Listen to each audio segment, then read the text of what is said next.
Life can be fast-paced, strenuous, and flat-out overwhelming. Life transitions and taboo topics can make it hard to catch your breath. Welcome to Breathe, a podcast that enables you to slow down, get your bearings, and engage in real conversations where no topic is off limits. Breathe is presented by Breath of Life, hosted by David Person and speaker-director Pastor Debleaire Snell. Welcome to Breathe. I'm David Person, pleased to be here with my brothers, Pastor Debleaire Snell, the speaker-director of Breath of Life and the senior pastor of the Oakwood University Church. How you doing, sir? Hey, I'm good. It's Monday, and as you can see, I have partnership today. I see. So I'm a little more excited than I normally am. And so we're glad to be here with the Breathe family. We're glad to have you and also Pastor Kirk Nugent here. I'm glad to be here too. Glad to be here too. And then we have the flower among the thorns. Yes. A lot of thorns and then the lot flower. of thorns. There we go. We have with us First Lady Gianna Snell. How are you? I am doing great. I'm so excited to be with you all today. Well, you know, it's been a long time since you've been on the podcast. Mm-hmm. Yeah. And I've been asking Debleaire every week, like, He has. Where's Gianna? Where's man? Gianna? Yeah, Where is she? Yes. And he's been blocking. Yeah. So See? I'm glad that we finally got you in here. Me too. I've been enjoying listening. Yeah, the last time you were with us, Yeah. wow. Yeah. I've told, I don't know how many people I've told about that conversation. That all serious, all kidding aside, that was one of the most powerful podcast episodes that I think we've ever done on this podcast. And it was early on Yeah. in the journey too. Yeah. So. Yeah, you guys We're were glad to have you so back. She's very busy. You know, transparent, she's you know. an entrepreneur, mom, That's right. speaker. That's right. She's Yeah, traveling all over the place. Yes. Excuses. Well, we got her in here. Got her in here. That's what matters. Yeah. And what a topic. Black love. Black Yeah. love. Black love. Yeah. Yeah, I love it. I love it. I love it. I love black love. Yes, Love sir. black love. Yes, sir. Amen. Yeah. So I think we will cede the ground to you, sir. Ask the first question. Absolutely. Okay. Yeah. So I think where we want to begin today is we're in this Black History Month celebration is just trying to figure out why, it's in culture. Black love is kind of like this in vogue statement. But I think the ramifications are actually bigger than just what you see on social media or film. But why do you think it is important for us when we see Black love to recognize it and celebrate it and to affirm it? Well, I mean, one of the things that you often say, even in your preaching, is like whatever you celebrate, you replicate. Oh, that's good. And I just think that we need more Black love. We need more positive examples. We need to see that love still works. Marriage still works. We need to see those positive figures, so that we can know that it's still there. I think it's important for our children, our grandchildren, and future generations to know that Black love is something special. Yeah, that's good. And I think, one of the things that comes to mind is just that I think because of the African American experience, it is one of triumph. It is one of perseverance. And I think that even shows up in our relationships and in our families.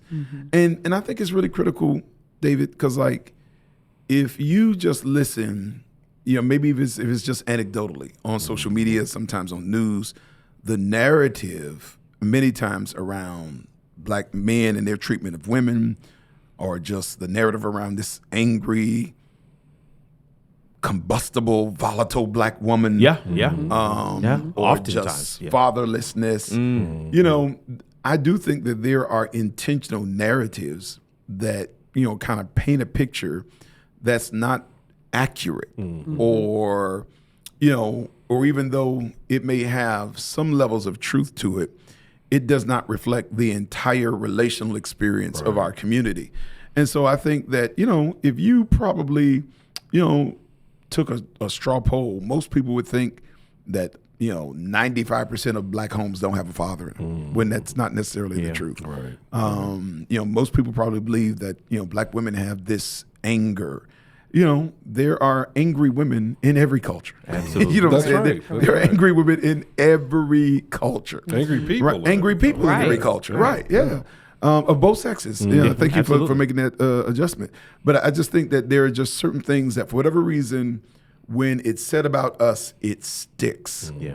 And I think that sometimes in music and in art and in film, sometimes we impanel things to the detriment of our own reputational wellness, I guess. Wow. I think you're right. That's a great, excellent point. The perpetuation of stereotypes. Stereotypes, yeah. Yeah. So when you think about Black love, what comes to your mind aside from which is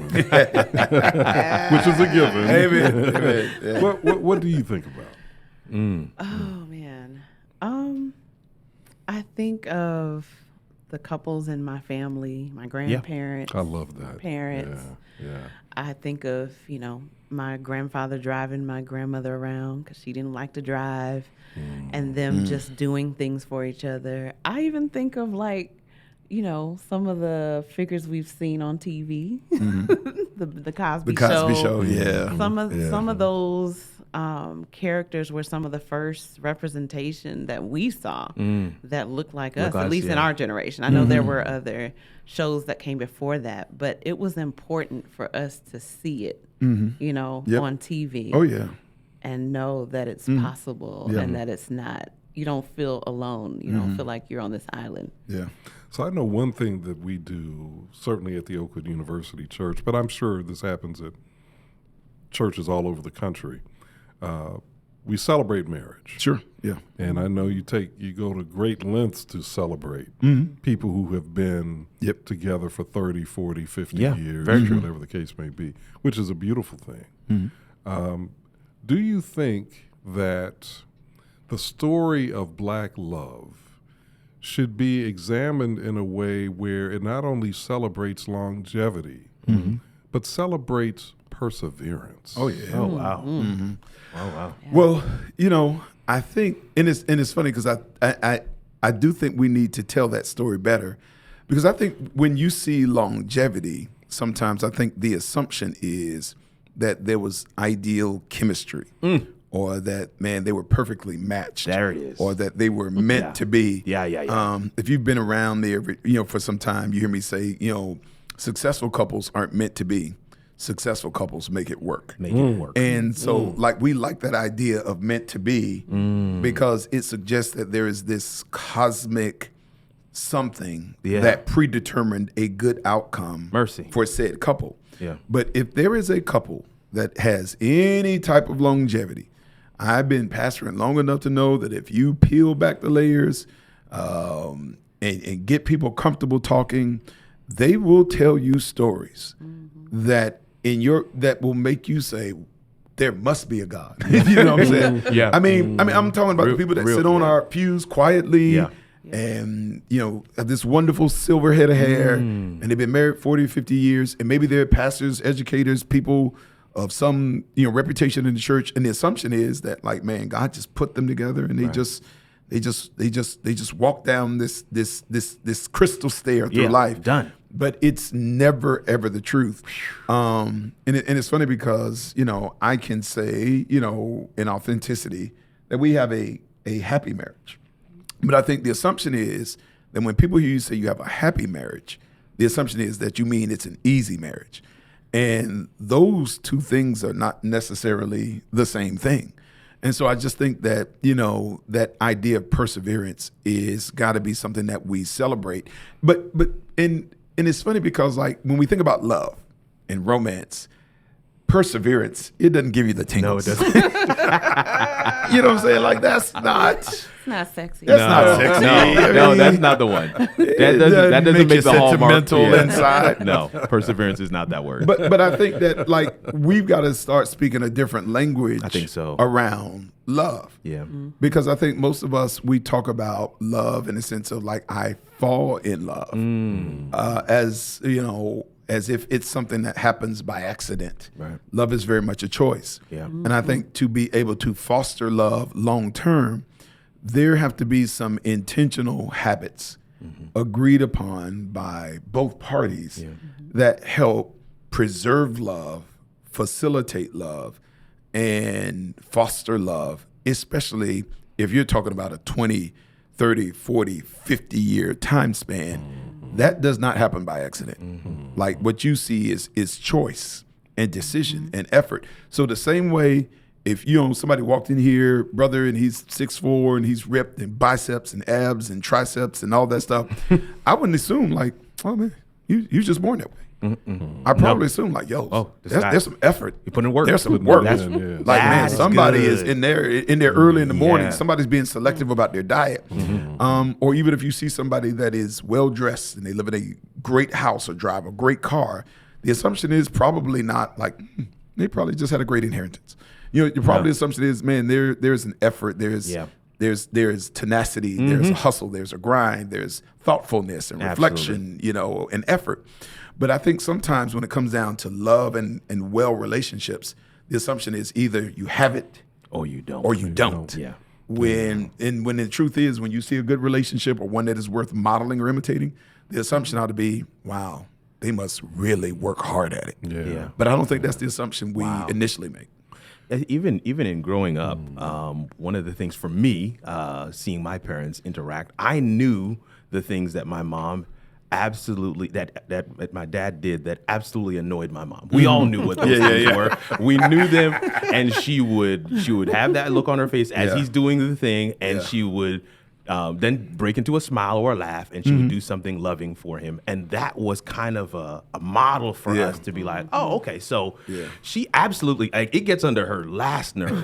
She does not like that. Her last nerve. But she still loves this man. How is that possible? So we kind of saw that I don't know what I want to call it, tension, seesaw. We saw the two realities living together. Right. Yeah. And we saw her, what I'd like to say, choose, right? And similar on the other side, right? From my dad. We knew those things, and he would be in the car just like, and we'd be like, okay, dad is at that point, but he would still choose. We saw that choosing on a regular basis. And I think one of the things we have to do from a love standpoint, especially black love, which has this negative connotation from time to time, is to ensure that people see you choose. And model that choosing. And I'll share this one last piece. We did a promo for something that's coming up for a gala for our church, and there was a very seasoned couple and a very young couple that were in this promo. And when we were done shooting the promo, the younger couple was asking the older one, how long have you been married? And they were sharing, and then they began to pour into them. They began to share with them, you guys can make it too. It wasn't always easy. It wasn't always, it didn't always look like this. We choose to be happy. And so what I'm saying is, when we get into these kinds of scenarios, and I think the church has an unfair advantage at times, because where else can you find all these multiple generations doing life together? And if you get into these scenarios and begin to really, like you said, get comfortable and have some of those very real conversations, you start to realize like, oh, this is work. Everybody's there. If anybody that you see succeeding, no at this, exemptions, no exemptions whatsoever. You got to be in the gym. You've got to persevere. You got to do the work. Gotta work out. Gotta get that workout in. So, Gianna, I'm going to ask you, what are some of the things that you think men need to know about women in order to enhance the love between them in a marriage or in a long-term relationship? Let me get my notepad out. that men need to know. I guess I should take some notes too. Let me get it. Let me. I think that men need to know to keep wooing her, keep dating her, keep trying to win her heart. I think sometimes men can get relaxed. Human nature, we've got them. We start relaxing, and we don't do the things that we used to do. Women are guilty too, But I think that's one of the main things, is not feeling like I've won her heart, I'm good, but just continuing to do those little romantic things to make her feel special, to make her feel noticed, and cherished, you know, because it's hard out here. And sometimes I think a lot of women sometimes can suffer from different insecurities and face different things that they're facing, you know, within themselves, different lies they're battling against. And along with us facing those things, it's always good to know that your husband cherishes you, loves you. And, you know, that's one of the things I appreciate about you is really just that effort you put in to bring those flowers, to plan the surprises that you do. You know, keeps me smiling. All right. Keeps me guessing. Yeah. You know? All right. That's it. All right. We're trying to do what we can. The pastor's got game. Yeah. He's got game. Still got it. Hey, listen, man. He's putting in the work. Yeah, He's putting in the work. That's what it is. When you ain't got a lot of money, you got to have some game. And let me ask you, what do you think that women need to know, you know, about men? You know, same question, just flip it.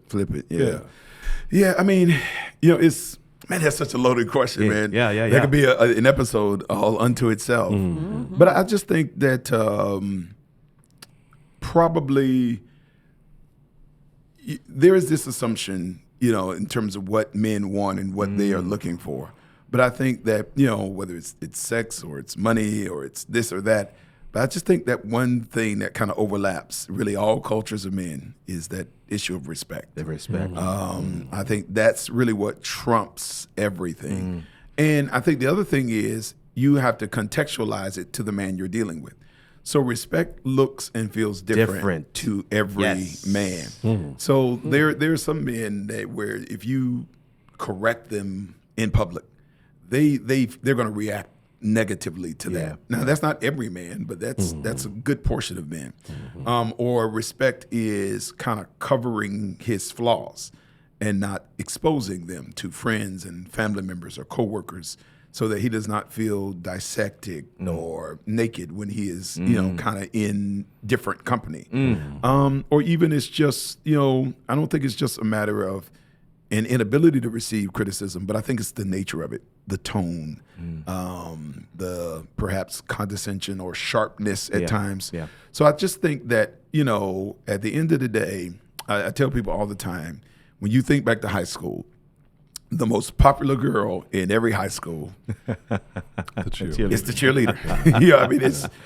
But it's in part, it's what she stands on the corner and says in the middle of the basketball game or the football game. He can do it. Yes, he can. If he can't do it, nobody can. Like every man needs a cheerleader. And like one of the things, you know, I tell people all the time, Gianna, she is peace for me. So I don't have to pray for strength to go home. I just pray for God to keep me so I can get home. All right. So like home is refuge. It is retreat. It is where I can take the armor off and be at peace and refuel for the next day. So there's not, and it's not that there are not tensions that have to be managed or battles that have to happen. But what I'm saying is home is not a war zone. And she's created that space for me to be able to operate, you know, with that kind of levity. So I just think that every man just, you know, he needs to look at his woman and see peace and comfort and safety. And I just think that, you know, I don't want to say too much, but I think if I could just kind of really drive that point home. Right. I just think, you know, and especially as black men, when we look at the different societal pressures, stigmas, the looks, the assumptions, the different things you deal with in the course of a day, to come home and there's a great smile there waiting for you. And words of affirmation. And something that says, I'm glad that your presence is here and is celebrated. That keeps you coming home with joy and excitement.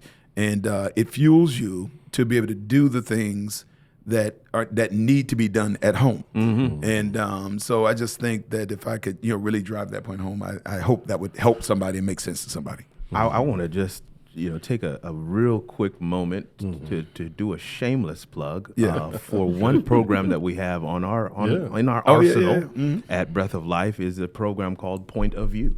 And it is hosted by the two we have here, Pastor Snell, Sister Snell, and it is quite literally a resource for couples and marriages, those who are in the dating game as well. They had a bunch of singles on at one point, but it is absolutely a great space where you can dive a little deeper on some of the things that we're talking about. Here, of course, we're contextualizing it for Black History Month, Black love, and there's some things I know you wanted to go a little deeper on, but we have the space to do that on that show. So I just want to kind of touch base on that. And for our Breathe fam, if you haven't checked out that particular platform, you want to check that out. POV. And they just go to the Breath of Life website. That's right. It's all there. Or the YouTube page. That's right. YouTube page. That's correct. But yeah, man, Black love. What a topic. So we've got about 5 minutes left before we need to wrap this up. So, Gianna, I'm going to come back to you with a question about for the singles. Speaking of singles, people who may be anticipating marriage at some point. In reflecting on your experience, what advice would you give, just generally? It doesn't have to be anything very specific, or it can be, just whatever you feel impressed to say. Advice for singles. Pray hard. That's great advice. That's good counsel. That's Pray great hard. advice. I know it sounds cliche, but I was just talking to somebody yesterday, and they were just saying they had dated someone, invested a lot of time in someone, but they said in their reflection that they knew on the front end that this person was not for them. And that it was just a season. It was not a permanent situation. It wasn't something that they should be. But, she said, I'm going to invest this time anyway. But, looking back, she was like, I knew I shouldn't have. Wow. And I just think sometimes when we are being forceful in what we want and not necessarily listening to the voice of the Holy Spirit, sometimes we can waste time. And I've always believed that when we are in the wrong relationship, we're pushing back the right one, and we're pushing back that timeline because he could be there, she could be there, but because we're in this situationship, entanglement, whatever you want to call it, you're missing out on what could be the one God has for you. And so I just believe that it's really important that we be prayerful and that we listen to the Spirit, because I think all of us know. I've been in some relationships when I was dating. I knew. Mercy. You knew. I knew from the beginning, this is probably, I probably shouldn't do this. And so I just think, what changed though after that was I said, Lord, the next one I want you to choose. The next one, I want this to be my spouse. I'm not wasting any more time. And so I was extremely prayerful. Even when he expressed interest, I went around and asked his friends. Come on, talk about it. What they thought about him. Like, give me the real deal. Who is this guy? And went to my parents, went to God. And so just seek godly counsel. I know it sounds cliche to pray, but seek out the advice of people that know God, or that know him or her. We were just talking to an older couple. We were out to eat with them, and they said they did the same thing. Like, give me the lowdown on this person. What do you know? Like, we don't ever get too old to need wisdom. Love that. Well, That's good. We're actually right out of time. But I had some good to share, man. Can I slide this in real quick? You took it's all your the time in the podcast. beginning, I did it. so I know my bad. I had to get mine in, I'm glad you got it. It's your podcast. If I could just add this Do one it. thing, and I do know we have to go, though. Yeah. But it's just two quick things. Is the Bible says the steps of a good man or woman are ordered by the Lord. And so if we believe that God has a time ordained for us to have the right job, the right house, the right degree, he doesn't assign all of those things and then just leave romantic things. You just got to get it in where you fit it in. Like, you don't have to just figure that out on your own. And the reason I'm saying this, I think that you find the right person, not just on the website or at the right party or the right gathering. You find the right person in purpose. Yeah. I just think that when you are on the path that God has assigned for you, there's a point of intersection that has been preordained, and you ain't gotta do all this extra. You know what I'm saying? Like it's been prearranged, it's been predetermined. And I just think that if you are aligning yourself with your divine assignment, everything that will bring you joy, happiness, and fulfillment, it is already on that path that has been assigned. And so don't focus so much on finding the person, find the path. And if you find the path, the person, the job, the house, the kid, all that will bring you, it's on the path. Right. And so that's one. And then I would just say number two is as you build, I would just focus more on building the inner person than the outer person. And I'm not saying the outer person doesn't matter, working out, looking good, style, all that's good. But the truth is, there is somebody who is physically what you already are. They're looking for exactly that. Yeah. Like real talk. Like there is somebody as you are, that looks at you and says, "Oh, that's it right there," right? You know what I'm saying? Yeah. But real talk. The outside gets you noticed, gets you asked out, may create a point of engagement. But I ain't gonna lie, it's who you are on the inside, like that has the lasting impact and consequence. And so. It's crazy. Like you look at some of the glamour people in Hollywood. Yeah. You know what I'm saying? Like that have been divorced, married 6, 7, 8, 9, 10 times. You see what I'm saying? Yeah. Because like that's not really what matters long term. Like the Bible talks about in Proverbs 31, referring to women, but I think the principle goes across. Woman. Charm is deceitful, beauty is fading, but a woman who fears the Lord or a man who fears the Lord shall be praised. Because at the end of the day, this outside is. It's deteriorating. Like, I had a full head of hair. You know what I'm saying? When we first came together, you know what I'm saying? But when hair leaves and, weight is gained and stuff grays and all, like you got to have something that continues to get more beautiful with time. That's good. And that is a heart and a character that is full of God and maturity. So if I could just kind of throw that in there. So I'm not saying stop going to the gym or having style. I'm not anti any of that. But I'm saying don't build all the wrong muscles. You got to focus on that which has lasting impact. Yeah. Great advice. Good. Great advice. Yeah. Good. Now we know all things considered, we know that you got Isaac Hayes over here. I know that you are cool with Isaac Hayes. I know he walks in the door sometimes, especially if he's wearing a leather jacket. And you hear that theme song in your head, and you're like, "That's my man there." Right? Boom, chicka, boom.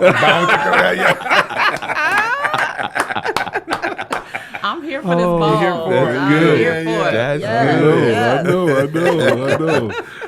She said, "Bomb to the bomb." I wasn't gonna do that. But I'm glad you did it. Listen, don't get me started now. Come on. Listen. Hey, listen. Look, we got to end the podcast. Chocolate and caramel. There you go. The whole hands. We got to end the podcast. Ain't no telling they're going to be kissing in a minute. Oh my. Black love. Yeah, Black love. We celebrate. Absolutely. And we celebrate love in every culture. Agreed. I just think that there are some unique nuance challenges around love and relationships that kind of emit from our community. Which is why we need to celebrate it, especially for our young people in the emerging generation. So love it. Believe it. Yep. Yeah, that's right. That's right. It's not a unicorn. It's possible. It's possible. It is possible. Well, First Lady Gianna Snell, thank you for returning. Thank you for having me. We got to get you back again. Yeah. See, I love that. I would really like to hear, and I think that, I have heard, but I'd like for this audience to hear your story about how you came together. That's a black love piece. It is a black, And it doesn't have to be in February. We can do it any time of the year. Okay. All right, Love so to we're do gonna that. have you back. All right, Look, we got the approved. We got the agreement. that's right. So it's on tape. It's on And tape. y'all got it on camera. Yeah. All right. And on camera. Yeah. So on behalf of Pastor Debleaire Snell and Pastor Kirk Nugent, I'm David Person. God bless you. Don't forget, no matter how challenging life may be, you can always stop right where you are, start praying, and then breathe. Breathe is produced by David Person for Breath of Life. Executive producer is Debleaire Snell, and sound engineer is Kirk Nugent. Audio episodes of Breathe can be found on Apple, Spotify, or Google podcast platforms. For video episodes and extra content, check out the Breath of Life YouTube channel. Breath of Life is faith-based content, resources, and programs from a contemporary urban perspective for those looking for hope and guidance. We believe that every breath we take is a testimony that God is consistent, that He loves us, and has a plan for our lives.